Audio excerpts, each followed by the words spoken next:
Je vais vous présenter 3 exercices essentiels pour le mal de dos. Je suis Capucine Versolotti, je suis ostéopathe et spécialisée dans le mouvement. Aujourd'hui, je vais vous présenter 3 exercices très importants pour le mal de dos. Mais avant ça, je vais vous expliquer un petit peu pourquoi est-ce qu'on a mal au dos, qu'est-ce qui s'est passé dans notre corps, qu'est-ce qui s'est déréglé. Ce qu'il faut comprendre, c'est que quand on naît, le petit bébé, il naît avec une seule courbure. C'est-à-dire que le bébé, il naît, il est tout rond, il est tout en boule. Et quand il va faire son développement moteur, quand il va se retourner, ramper, il va créer ses courbures, courbure cervicale et courbure lombaire. Donc en fait, quand on fait ces étapes-là petits, eh bien, on va s'installer face à la gravité et on va installer certaines cambrures et certaines positions. Si vous commencez à observer les gens dans la rue, vous allez voir que tout le monde ne se tient pas de la même manière. Tout le monde n'a pas les mêmes cambrures parce que tout le monde n'a pas fait son développement moteur de la même manière. Une fois qu'on a fait ça, qu'on s'est verticalisé pour la première fois, eh bien, il y a toutes les actions qu'on va faire au quotidien qui va modifier notre posture.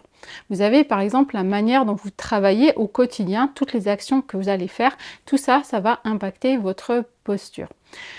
Le muscle, lui, ce qu'il veut, c'est travailler de la manière la plus économe possible. Donc, si toute la journée, vous travaillez sur un bureau, vous avez par exemple un muscle, le psoas, il s'insère sur les lombaires, tout au fond, puis il vient sur la cuisse. Ce muscle, si vous êtes en position assise sur une chaise, eh bien, il va être trop long. Et il va donc recevoir l'information, tu es trop long, tu dois te raccourcir. Donc, les muscles des psoas vont se raccourcir. Mais si vous avez tendance à être un petit peu avachi, comme ça, eh bien, vous avez aussi les abdominaux. Eux, ils vont se dire, ah, on est trop long, il va falloir se raccourcir. Puis peut-être que vous avez un peu les épaules enroulées aussi, et donc les pectoraux vont recevoir exactement la même information. Et au fur et à mesure des années, vos muscles vont finir par se raccourcir parce que vous avez la majorité de votre temps qui est assis sur une chaise. Et aujourd'hui, c'est le cas de la majorité de notre population, c'est-à-dire qu'on va se lever le matin, manger assis à une chaise, prendre sa voiture, aller au bureau et être assis. Et donc, en fait, 90% de votre temps, vous le passez assis. Et donc, vous avez toute une adaptation qui va se créer et qui va résulter ces problématiques de dos. Donc, il y a différentes choses que vous allez pouvoir changer dans votre quotidien, mais aujourd'hui, ce qu'on va voir, c'est surtout des exercices bien précis. Donc, finalement, ce qu'on veut, c'est ramener votre corps dans un état d'équilibre. Pour ça, les exercices du développement moteur du bébé sont des exercices très intéressants et je vous en ai sélectionné quelques-uns parce qu'ils sont vraiment spécifiques et intéressants pour les problématiques de dos. Le premier exercice qu'on va voir, c'est en fait un réflexe. Le réflexe de l'endo, c'est quand le bébé il fait l'avion. C'est un réflexe qui est très important parce que c'est un réflexe postural et qui va vous aider à améliorer votre posture et la tonicité de votre dos. C'est un exercice qui est facile, qui est amusant, qu'on peut faire en famille avec les enfants. Je vous montre tout de suite. Réflexe de l'endo, donc on va faire l'avion tout simplement. On va décoller les deux bras et les deux jambes. Si c'est quelque chose qui n'est pas possible parce que vous êtes dans une phase trop aiguë, dans ce cas-là, vous allez pouvoir couper un petit morceau, donc commencer avec une jambe, l'autre jambe, peut-être les deux jambes, un bras, l'autre bras. Vous pouvez même faire en croisé, un bras et une jambe, un bras et une jambe, pour commencer à récupérer un peu de tonicité au niveau du dos et stimuler votre réflexe de l'endo. Vous pouvez penser peut-être que cet exercice, il a l'air de rien et finalement il ne change pas grand-chose.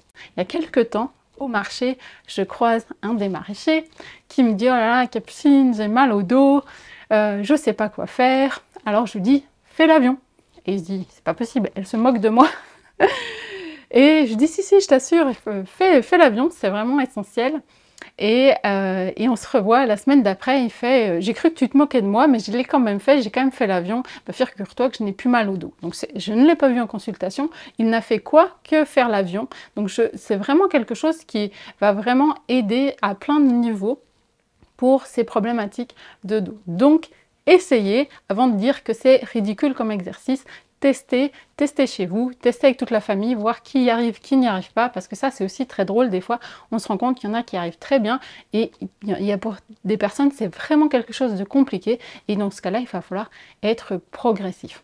Cet exercice il va permettre de tonifier votre dos, donc ça c'est la première chose. C'est souvent comme on n'est pas assez actif, on manque de tonicité globale dans notre dos. Finalement notre dos n'est pas assez musclé. La deuxième chose qui va poser un problème dans les problématiques de dos, c'est qu'on n'a pas assez de souplesse dans le bassin. Donc la deuxième chose à faire, c'est récupérer de l'amplitude et de la souplesse dans votre bassin. Donc 2 exercices qui vont permettre d'assouplir un petit peu votre bassin. Le premier, c'est la position accroupie. Je vous montre tout de suite. Donc accroupi, les talons bien au sol. Si vous êtes quelqu'un qui a mal au dos, en général, vous n'arrivez pas du tout à faire ça. Souvent, les gens ils sont plutôt bloqués un petit peu, et si vous essayez de descendre, eh bien, vous tombez.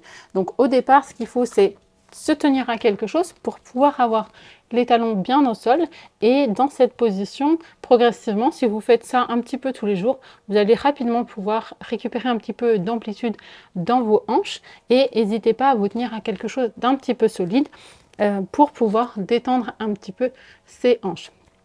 Et il y a quelques années déjà, j'ai fait du sport à haut niveau et je m'étais raidie à force de mes années de sport à haut niveau, et donc j'étais comme sans doute le nombre d'entre vous, j'étais coincée à peu près par là et j'étais pas capable de descendre comme ça cette accroupie. C'est quelque chose que j'ai travaillé pendant longtemps jusqu'à ce que je puisse vous faire la démonstration aujourd'hui. Il m'a fallu à peu près 6 mois pour pouvoir tenir sans aide dans cette position accroupie. Donc c'est vraiment quelque chose que j'ai fait régulièrement dans la journée, dans le jardin, au quotidien. J'ai rajouté un petit peu d'accroupi pour que mes muscles ils reçoivent l'information rallongez-vous, et puis que ça puisse se détendre. Donc croyez pas que j'ai toujours été souple comme ça, c'est pas du tout le cas. C'est quelque chose que j'ai récupéré et que vous pouvez récupérer quel que soit l'âge. Ne vous dites pas c'est trop tard, je suis trop vieux, je suis trop raide, j'ai trop mal. C'est pas vrai, vous pouvez le faire à n'importe quel âge. J'ai un très bon ami à moi qui a 80 ans bientôt, qui a joué le jeu de travailler également son accroupi. Donc ne me dites pas que c'est trop tard. Au boulot. Dernier exercice pour pouvoir récupérer un petit peu d'amplitude également dans les hanches. C'est un exercice asymétrique. C'est aussi une position que le bébé va prendre quand il va redescendre du 4 pattes pour s'asseoir pour la première fois. C'est souvent dans cette position qu'il va se mettre. Donc ça, c'est quelque chose que nous, on peut faire aussi. L'idée, c'est de rester comme ça, les pieds qui sont fixes, et vous bougez seulement les genoux. Si c'est un peu dur au début, vous pouvez vous appuyer en arrière sur les mains pour pouvoir faire des allers et retours. Et puis si ça va bien, vous pouvez essayer sans les mains de pivoter à droite et puis à gauche. Une fois que vous avez fait ça 4-5 fois, réessayez de faire la première position qu'on a vue, accroupie. En général, simplement d'avoir fait le premier exercice vous redonne de l'amplitude pour la position accroupie. Vous n'avez pas besoin de faire ces exercices de manière... Pas besoin de faire 2 heures. Faites 3 minutes, 1 minute chaque exercice. Faites-le un peu, pas beaucoup, mais faites-le régulièrement et vous allez voir qu'il y a des changements qui vont se passer dans votre corps.